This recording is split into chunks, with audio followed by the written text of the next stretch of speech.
ये अभी भूकंप आ गया तो इसने अपने आप को बेंच का नीचे छुपा दिया। मान लीजिए ये क्लासरूम के अंदर है। 4, 5, 6, 7, 8, 9, 10, 11, 12, 13, 14, 15, 16, 17, 18, 19, 20, 21, 22, 23, 24, 25, 26, 27, 28, 29, 30, 31, 32, 33, 34, 35, 36, 37, 38, 39, 40, 41, 42, 43, 44, 45, 46, 47, 48, 49, 50, 51, 52, 53, 54, 55, 56, 57, 58, 59, 60. ये जब फर्स्ट शॉक आता है भूकंप का तो इस टाइप से गिनती करके आपने थोड़ा देर रुकना है। जब आफ्टर शॉक आएंगे उसके उसके उसी में ज्यादा डिजास्टर होता है। फर्स्ट जब भूकंप आते हैं तो पहला जब शॉक आता है तो वो क्या होता है, पूरा हिला के रख देता है। जब आफ्टर शॉक जो एक दो बार जब झटका मारेंगे तो मकान ध्वस्त हो जाता है, बिल्डिंग गिर जाते हैं। तो इससे आप बाहर निकलेंगे। बाहर निकल के कैसे करना है अभी आपको दिखाएंगे। अपना सिर को जो आपका बैग्स होंगे, स्कूल का बैग्स या कोई भी आपको हार्ड चीज होंगे, क्योंकि ये सिर जो है सबसे क्या है नाजुक हिस्सा है, तो उसको बचाते हुए आपने ये साइड ये मान लीजिए आपका क्लासरूम का साइड है। क्लासरूम से सिर्फ आप राइट हैंड से पकड़ के वॉल को पकड़ते हुए बाहर की तरफ निकल जाना है। ये मान लीजिए हमने ये सीनटेप नहीं लगाया, ये है आपका दरवाजा, एग्जिट पॉइंट। तो हमने इसको एग्जिट पॉइंट बना के रखा है। तो उसके बाद अगर भूकंप आ गया क्लास में, स्कूल में, मतलब सारा ये इलाका में भूकंप आ गया, तो सबसे पहले क्या करना है, आपका यहाँ से कम 10 मीटर या बिल्डिंग से 2-3 गुना ज्यादा, उसमें से आपका एक सेफ्टी जोन होना चाहिए। जैसे आप लोग का स्कूल में सेफ्टी जोन कहाँ है, सेफ्टी जोन में जाकर के क्या करेंगे, जो भी टीचिंग स्टाफ है वो अपना बच्चों का, मेरा क्लास में आज अटेंडेंस में इतना प्रेजेंट है, तो वो अपना अपना बच्चों को काउंट करेंगे। हेड काउंट बोलते हैं उसको, हेड काउंट करेंगे कितने आज प्रेजेंट है। तो टोटल मिला के आप लोग 1 से लेकर के क्लास 12 तक के बच्चों को अपना टीचर, क्लास टीचर गिनती करने के बाद, मान लीजिए आपका एक क्लास में 30 स्टूडेंट्स थे, 30 स्टूडेंट्स में से आपको वहां पे मिला ओनली 25। जैसे ट्रेन हो गया, ये गिर गया, इसको क्या करना है, आपके पास कुछ साधन नहीं है तो इसको बोलते हैं शार्ट ब्रेक। शार्ट ब्रेक बोलते हैं। शार्ट का बटन को खोल के उसको थोड़ा सा खोल के उसको शार्ट के द्वारा कैसे आपको बाहर निकालेंगे। अपना आपको छोटा सा, क्योंकि ये बिल्डिंग कोलैप्स हो गया तो आप खड़ा होके जाने नहीं पाएंगे, तो इसलिए नीचे रोलिंग करके आपका जो थ्रेट स्टूडेंट्स है, विक्टिम्स है, उनको पहुंचेंगे। पहुंचने के बाद उसका चारों तरफ से जितने भी रबल्स है, हजार्ड है, उन सबको हटाएंगे। हटाने के बाद क्या करेंगे, उसके हाथ को, दोनों हाथ को बांध देंगे। क्यों बोले हाथ को किस लिए बांधा जाता है, हाथ जो है उसका जब आप उसको बाहर लेके जाएंगे तो छोटा स्पेस होगा, तो इसलिए हाथ इधर उधर फैल जाएंगे, तो वो फैलने से उसको ज्यादा इंजूर्ड हो जाएगा, इसलिए उसको हाथ को बांध के खींचा जाएगा।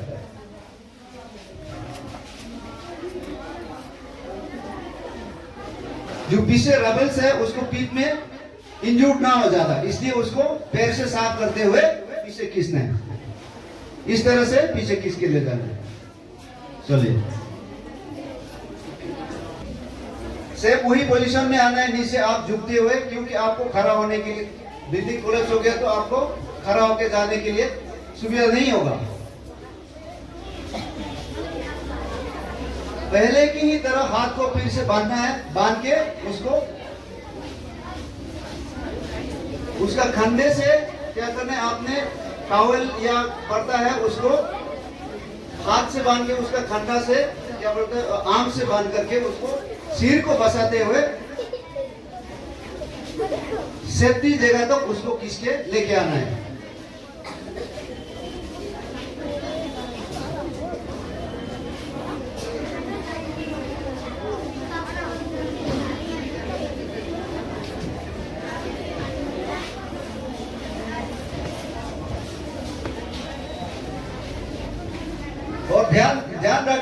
अगर ऐसे होता है तो उसका ये सिर को ऊपर उठाना है, उठा के किसके लेके जाना है।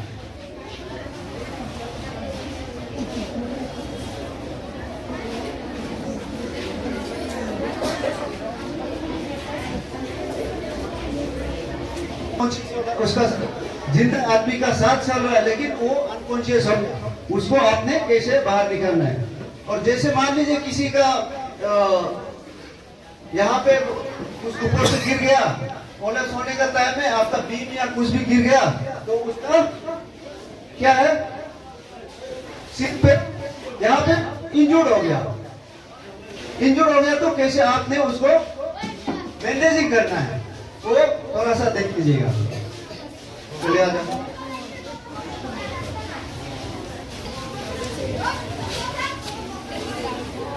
हेड इंजरी को कैसे बैंडेजिंग करना है वो सब देख लीजिएगा।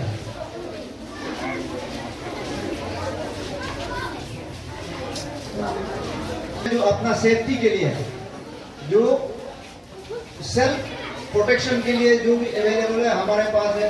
अगर आपके घरों में नहीं होंगे, किसी के पास में ये चीज मौजूद नहीं है, तो सबसे पहले अपना सेफ्टी को ध्यान में रखते हुए आपने क्या करना है, मास्क लगाना है और ये ग्लव्स लगा के जो भी ड्रेसिंग करना है। सबसे पहले अगर आप सिर में इंजर्ड हो गया, आपका हेड पर हेड इंजरी हो गया, तो उसको क्या करना है, सबसे पहले आपने एक कैंची लेना है। कैंची लेके जहां पे इंजर्ड हुआ है उसके हेयर को उधर से काट देना है, उस एरिया को हेयर को काट देना है। जैसे ये अभी काट रहा है मान लीजिए।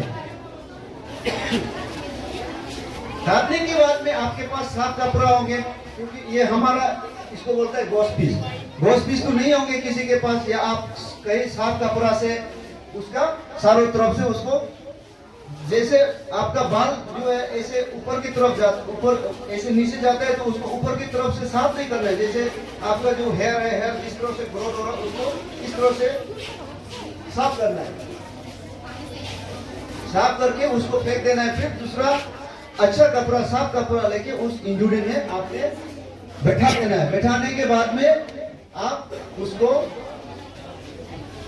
ड्रेसिंग करके बैंडेजिंग करेंगे।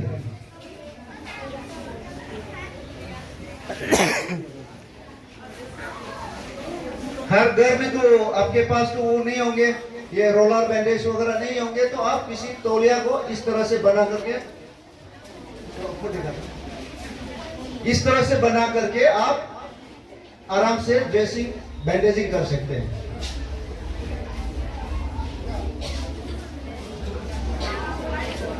और इसमें आप ध्यान रखना है कि उसका कान और आंख जो है बंद नहीं होना चाहिए। आपने जिस विक्टिम को अटेंड कर रहा है, उसको बैंडेजिंग कर रहा है, ड्रेसिंग कर रहा है, तो उसका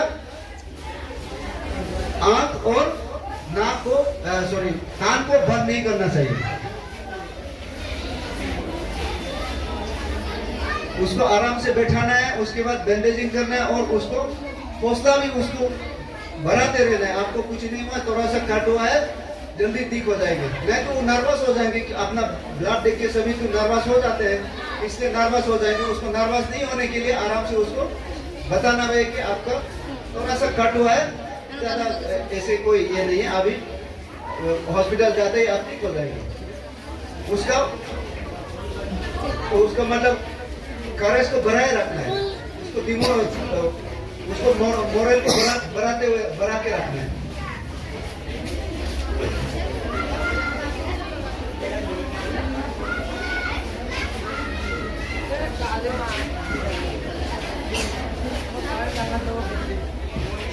ये देखिए आपने, आप लोगों ने देख लिया। हाँ, इस तरह से बैंडेजिंग करना है। और आपके पास में हाँ,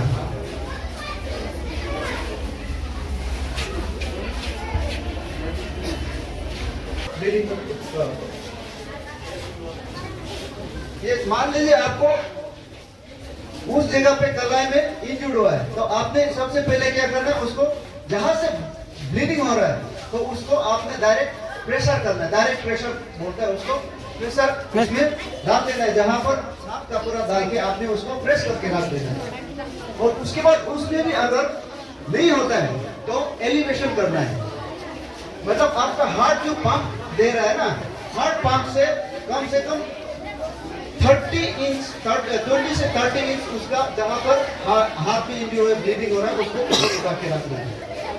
ऐसे होने से क्या है, जैसे आप लोग का ये टैंकी है ना, टैंकी ऊपर में पानी, तो नीचे आप मोटर से पानी फेंक रहे हैं, जो प्रेशर कम जाता है ऊपर होगा तो आपका हार्ट जो फंक्शन, आपका नार्व में जो फंक्शन जा रहा है वो हल्का फंक्शन करेगा, इसलिए कंट्रोल ब्लीडिंग होगा।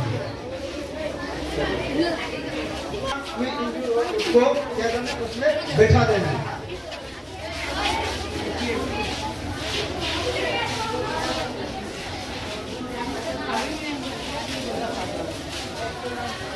और दूसरे आंख को भी उसमें नरम करके क्या करना है, क्योंकि ये आंख जो है आपका सिंगल नहीं हिलता है, दोनों हिलता है ना हिलने से, तो इसलिए क्या करना है, उसको भी थोड़ा सा नरम करके उसको भी क्या करना है, दूसरे आंख पे डाल देना है। उसके बाद इसको जिसमें इंजर्ड हुआ है इसमें बैंडेजिंग करके आपने स्टेबल करना है। स्टेबल कर दिया है, अब जल्दी से जल्दी मदद के लिए आ जाइए, तो वो आपको तुरंत आ जाएंगे। तो क्या करना है, आपने इसको स्टेबल कर दिया, क्या करना है, हम लोग उसको बोलते हैं सीपीआर। सीपीआर बोलते हैं हम लोग, इसको बोलते हैं कार्डियो पल्मोनरी रिसससिटेशन। तो उससे आप किसी का भी जान को बचा सकता है। ये देखिए, ये मान लीजिए ये एक आदमी है, तो इसको कैसे आपने सीपीआर देना है। सीपीआर देने से पहले क्या करना है, सबसे पहले आपका ये जो हड्डी है, शेष का हड्डी खत्म होने में छोटा सा एक हड्डी मिलता है ना, बीच में मिलता है, तो यहां से आप 2 उंगली ऊपर, ये आपको सबसे जरूरी काम है सीपीआर।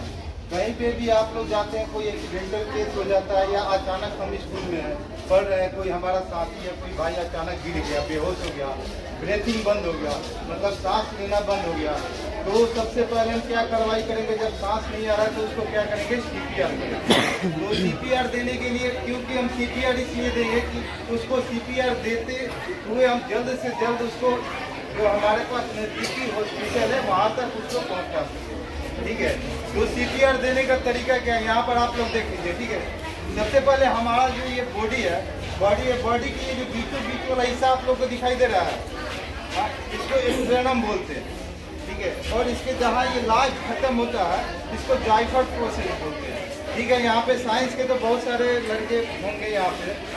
तो हमें क्या करना है कि सबसे पहले अपने आप को यहाँ पे जो हमारा चेस्ट है, यहाँ पे ये वाला हिस्सा से यहाँ पे नीचे की ओर जहाँ ये लास्ट होता है, ठीक है, तो लास्ट वाले जो छोर होता है उसको जायफर प्रोसेस बोलते हैं। वहाँ पे क्या करना है, 2 उंगली रखना है, 2 उंगली रख के अब फिर यहाँ पे 2 उंगली और रखेंगे, मतलब मैं दिखाऊंगा अभी, और उसके बाद सीपीआर देना है।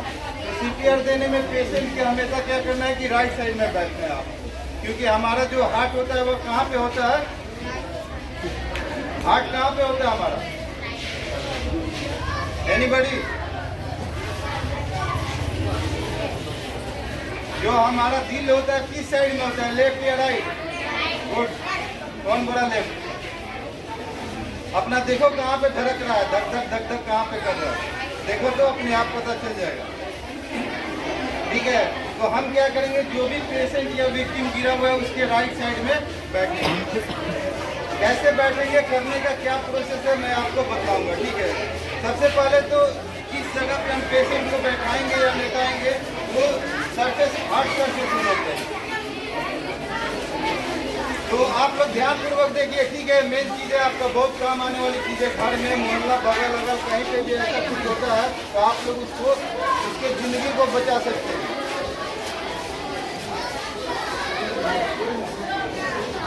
जब भी आप विक्टिम को लेटाएंगे, आप विक्टिम का लेटने का जगह जो है हार्ड होना चाहिए, सॉफ्ट नहीं होना चाहिए, ताकि वो बाउंस ना मारे। यहाँ से मैंने बोला था ये स्ट्रेनम से ले जाना है, ये इस तरह नाम से लेके नीचे लेके जाना है अपने हाथ को, और यहाँ पर जायफर्ट प्रोसेस में हाथ रख देना है। उसके बाद आपने उससे 2 उंगली ऊपर और थोड़ा सा 2 उंगली ऊपर करके क्या करना है, अपना मास्टर हैंड का जो फार्म है इसको वहां पे टिका लेना है, और उसके बाद जो नेक्स्ट हाथ है उसको एक दूसरे के ऊपर शरा देना है। बॉडी का आपका बॉडी का वेट जो है बिल्कुल सीधा होना चाहिए। और उसके बाद आपने 30 का एक सर्कल होना चाहिए। 30 का सर्कल होने के बाद में आपने क्या करना है, उसको माउथ टू माउथ ब्रीथिंग देना है। 1 hand, 2 hand, 3 hand, 4 hand, 5 hand.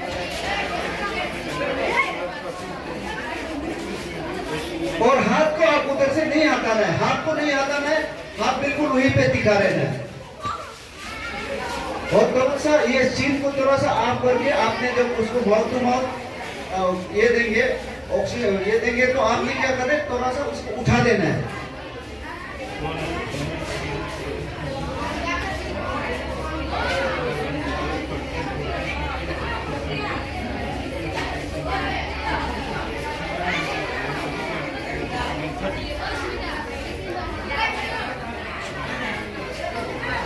आप इसको क्या करना है, आपने किसी रुमाल से दे सकता है सीपीआर। और उसके बाद में यहाँ पर कैरोटेड पास बोलता है, सबसे नजदीक ये है, तो इसमें आपने एक बार चेक कर लेना है। यहाँ पे पल्स मिलेगा आपको, तो मान लीजिए वो अभी क्या है, सांस ले रहा है, अभी हो गया इसका, तो अभी उसको हम तुरंत नजदीक का हॉस्पिटल में पहुंचा सकते हैं, मौजूद नहीं होंगे। तो इसको आपने एक विक्टिम को ले जाने के लिए कैसे आपने इम्प्रोवाइज तरीका से बना के आप एक पेशेंट को आराम से लेके जा सकता है। वो इम्प्रोवाइज मेथड आपको थोड़ा सा दिखाएंगे हमारा सहयोग। आप देखिए घर में तो सभी चावल खाते होंगे, चावल के भोरी या ये क्या बोलते हैं दाल के भोरी, उनसे आप कैसे बनाएंगे, उसका जो खुला हुआ भाग है उसको छोड़ के जो नीचे वाला उसमें से कोने में से आप काट दीजिए। कहीं बम्बू या आपके पास तो ये अवेलेबल है, खुद सभी हमारा नोटिस में अवेलेबल है, तो बम्बू काट के आपने इस तरीका से डाल देना है।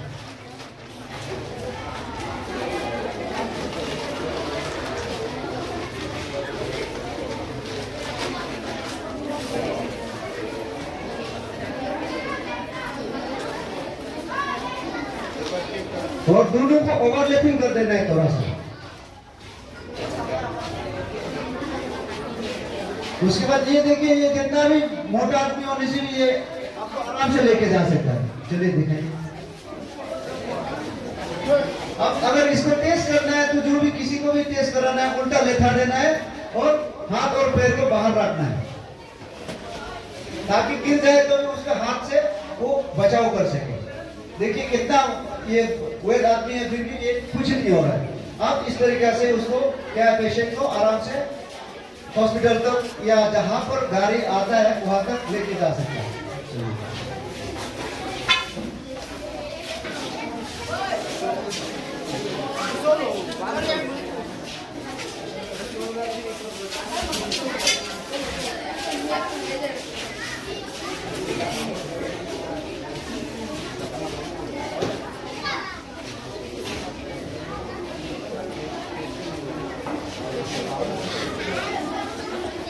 इस तरह से झुक जाना है और एक दूसरे का क्या करना है, टी शर्ट को नीचे से उठा के किसके आराम से वहां पे बैठा देना है।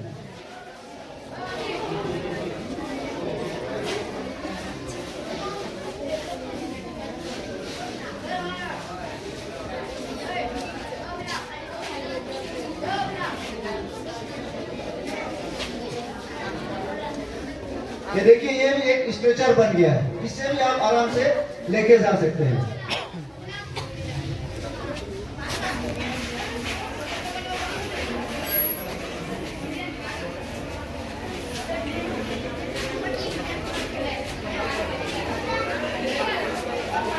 देखिए इसको कुछ भी नहीं हुआ, ये आराम से स्टेबल है। चलिए, इसमें रस्सी को कोई भी रोप को लपेट लेना है।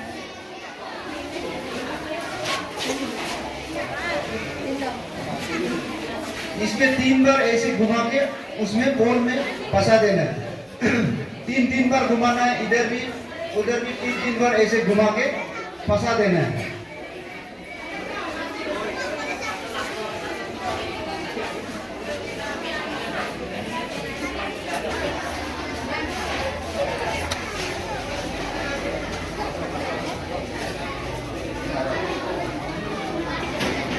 तो ये भी आप देखिए, ये भी एक स्ट्रेचर बन गया है। एकदम सिंपल मेथड है। सिंपल में ये आपने एक को एंड को टाई कर देना है, बांध देना है, और एक को इधर बांध देना है। सिंपल मेथड से आपने बना दिया ये स्ट्रेचर।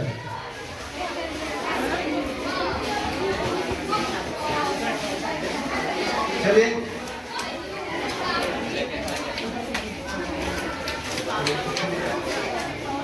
अभी आप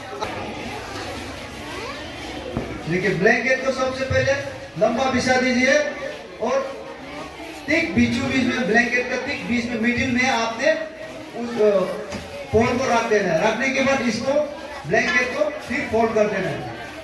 फिर आपने एक बम्बू को डाल देना है उधर। डालने के बाद फिर उसको फोल्ड कर देना है। फोल्ड करने के बाद ये देखिए, ये भी एक स्ट्रेचर बन गया।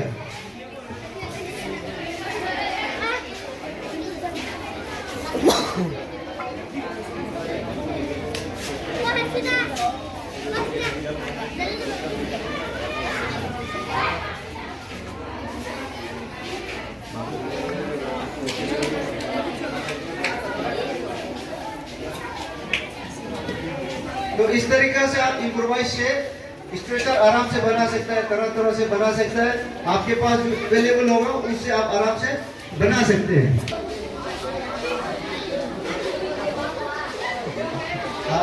इसको आराम से आप ले जा सकते हैं।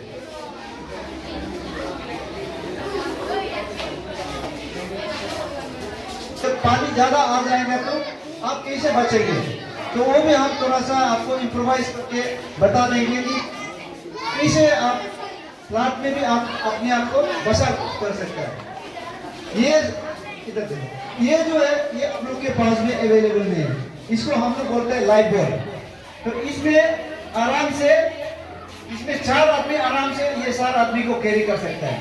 ये जब तक नहीं टूटेगा, ये आपको इसके अंदर पानी नहीं जाएगा तो ये आपको नहीं डुबाएगा, ये आराम से लेके जाएगा।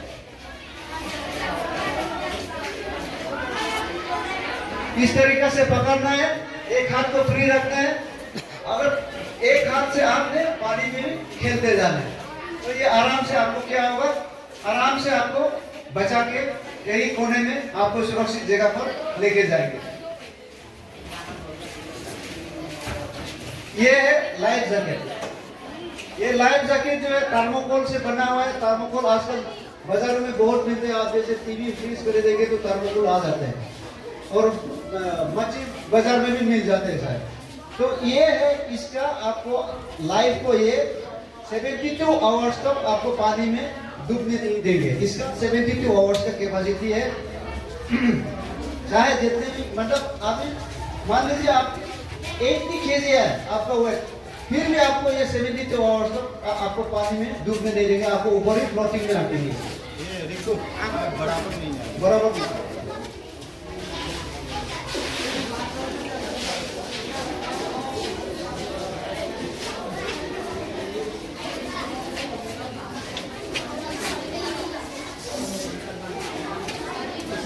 आवर्स तो आप पानी में फ्लोटिंग में रहेंगे तो कहीं ना कहीं आपको सुरक्षित तो मिल ही जाएगा, सुरक्षित जगह, या तो आपको रेस्क्यू करने होगा तो मिल ही जाएगा 72 आवर्स तक। आजकल तो हम तो 12 घंटा भी नहीं लगेगा इतना नंबर से यहाँ आने में, तो आपको आराम से रेस्क्यू कर सकता है तब तक।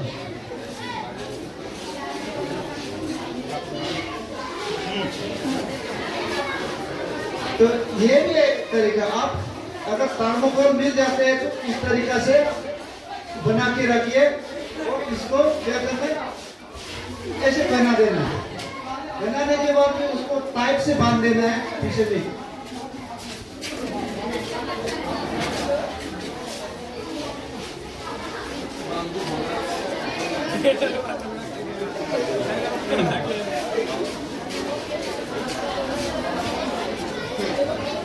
ये देखिए आगे और पीछे थर्मोकोल लग गया ना इसका।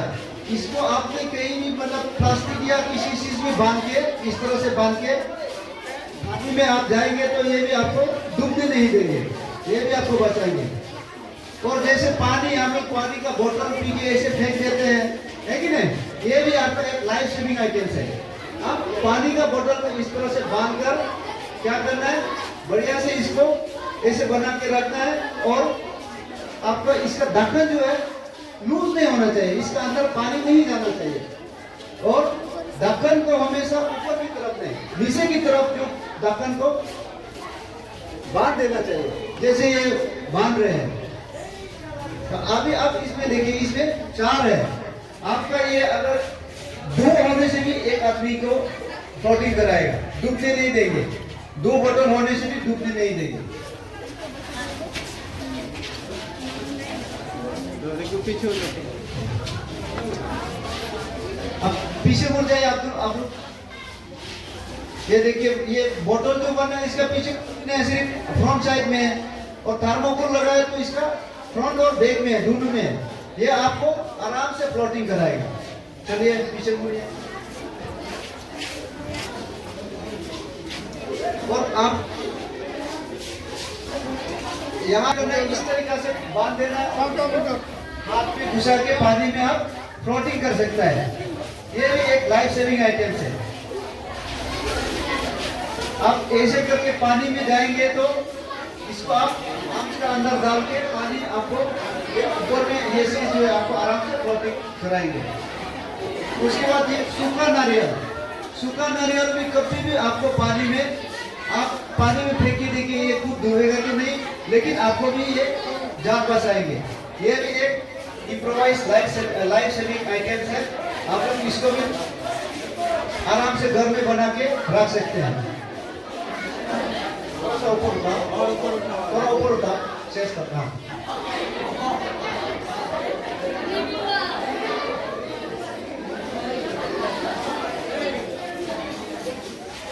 चले आप पीछे को जाइए, इधर उधर। चलिए पीछे मुड़िए। ये सब आपका इम्प्रोवाइज लाइफ सेविंग आइटम्स है। तो जिस चीज को हम लोग ऐसे फालतू है सोच के फेंक देते हैं, वो सबसे आपका लाइफ को आप एक बार पक्का ये आपको लाइफ बचाएंगे।